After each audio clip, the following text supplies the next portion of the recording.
সাবেক প্রধানমন্ত্রী শেখ হাসিনার অগ্রণী ব্যাংকের প্রধান শাখার দিলকুশায় অবস্থিত দুটি ভল্ট ভেঙে ৮৩২ ভরির স্বর্ণালংকারের সন্ধান পেয়েছে জাতীয় রাজস্ব বোর্ড এনবিআর।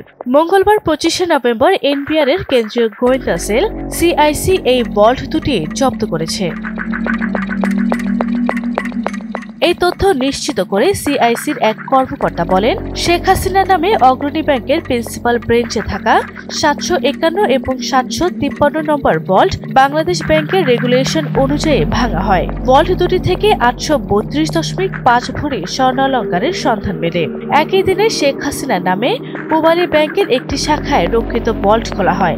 অবশ্য সেখানে একটি পাটের বস্তা ছাড়া কিছুই পাওয়া যায়নি।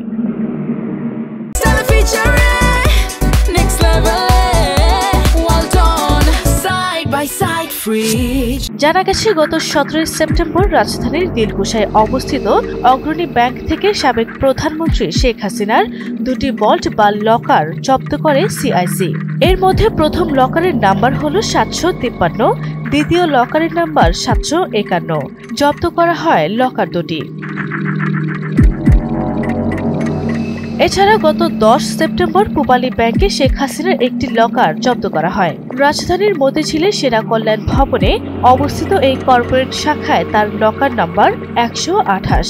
এর বাইরে পূবালী ব্যাংকের ওই শাখায় শেখ হাসিনার দুটি ব্যাংক হিসেবে ৫৬ লাখ টাকা পাওয়া যায়। এর মধ্যে একটি হিসাবে ১২ লাখ টাকার এফডিআর এবং অপর হিসাব নাম্বারে ৪৪ লাখ টাকা পাওয়া যায়। এসব হিসাবও জব্দ করেছে এনবিআর।